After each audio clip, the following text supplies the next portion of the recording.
Alright, so I'm just going to walk you through like a basic oil change. Got your catch pan for the oil, the old stuff, funnel to put the new stuff in.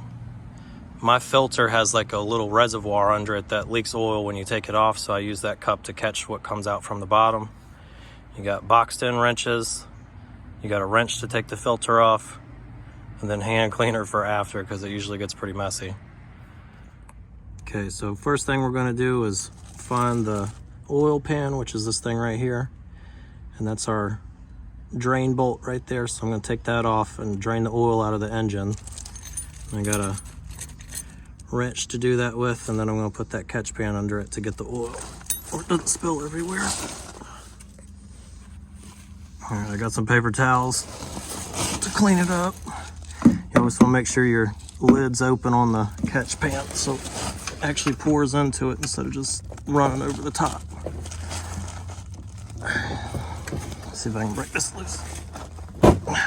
There we go.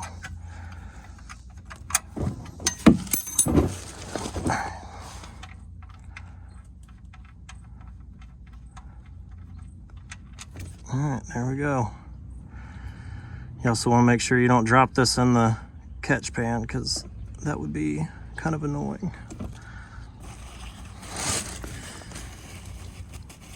So we'll just let it drain for a little while, and then when it's done, I'll put that bolt back. All right, so I've let it drip for a little bit, and that's pretty much all of it. So I'm gonna go ahead and put this back in. There we go.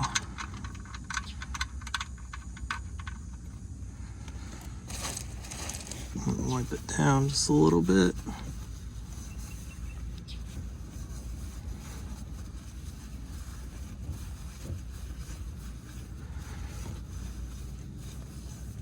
Alright, and normally I would just snug this up with the wrench and you can kind of feel when it's good, but since I'm doing a little video, I'm going to do it right and get a torque wrench. So alright, so this is a torque wrench. You can see here I've set it at 30 or close to it. You should hear it click when I get there.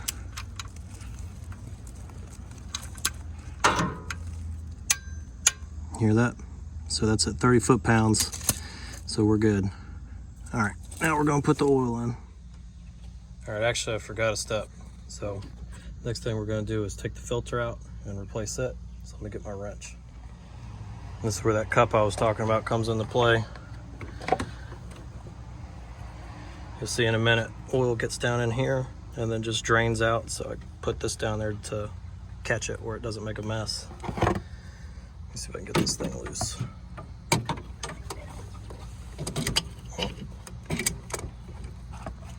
Hold on a second. All right, here we go.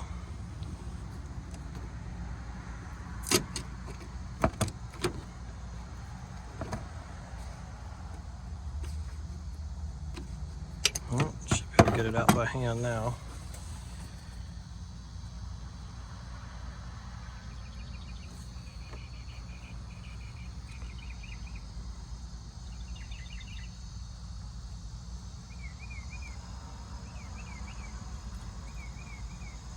I'm gonna use these pliers to grab it. This thing's pretty hot.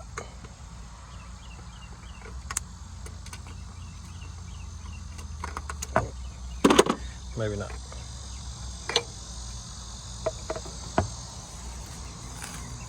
I'll set this down in the oil pan, let it drain out a little bit. Then I'm gonna clean that up. All right, so I've wiped that off a little bit just to get some of the excess oil out. And now I'm going to put my new filter on. And before I do that, I want to put a little bit of oil around the rim. Like this, I just put some on my finger. That just helps it slide on there a little easier when I'm spinning it on. Oh.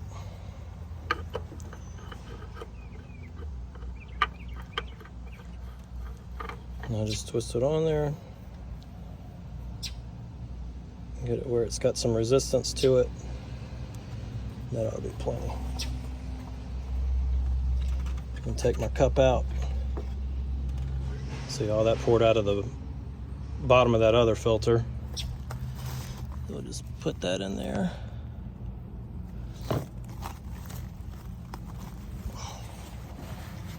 Wipe that up a little bit more.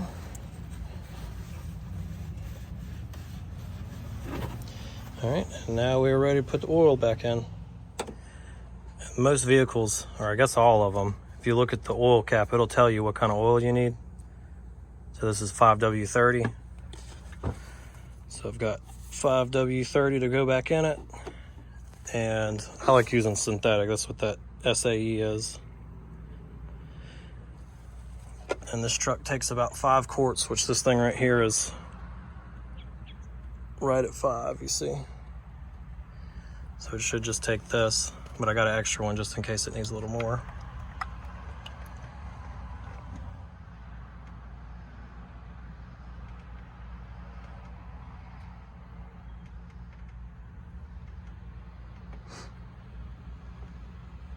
All right, that's the whole bottle.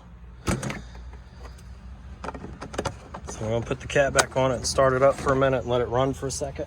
And then I will check the oil level on the dipstick. All right, when I start it up on the dash, you'll see an oil light, just like a little red light that looks like a bottle of oil.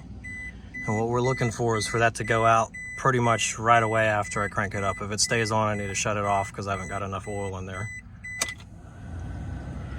Let's see, where is it? You can see it right there. All right, it went out, so that's good. It means it's not too low. And I'm just gonna let it run for a second, then I'm gonna pull the dipstick out and see where it's reading. All right, so the main reason I wanted to run it for a little bit earlier is that filter is always gonna have oil in it. So when I first put it on there, it's empty, and I run it to where I can fill that up, because until I do that, there's gonna be extra oil down in the pan at the bottom of the engine, and this dipstick is gonna show that it's got too much oil in it. So I run it for a minute to let that fill up, and then I should get a accurate reading with the dipstick.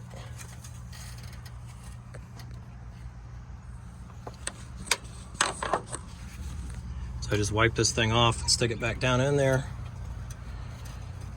if I can. Pull it out.